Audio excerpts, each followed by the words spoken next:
तहरीमा जो कानों तक हाथ उठाते हैं वो नमाज का फर्ज है। हाँ, तो जो नमाज की शर्तें हैं वो 6 हैं। सबसे पहले तहारत, जो आपने बताया अभी, पाकी। नियत, यानी किस वक्त की हम नमाज अदा कर रहे हैं उसको कहते हैं नियत। सत्र औरत, यानी सारे जिस्म का सत्र ये ढका हुआ होना, सत्र हमारा ढका हुआ होना।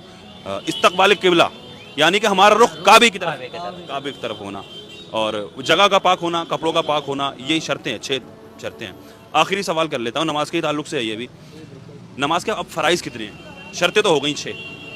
नमाज में जो नमाज पढ़ते हैं हम, अब नमाज पढ़ने लगे, अब शर्तें हमारी मुकम्मल हो गई, अब हम नमाज अदा करने के लिए खड़े हो गए। इस नमाज के अंदर क्या क्या फ़र्ज़ है ये मालूम होना चाहिए। क्यों? जो फ़र्ज़ होता है वो अगर छूटा तो नमाज नहीं होगी।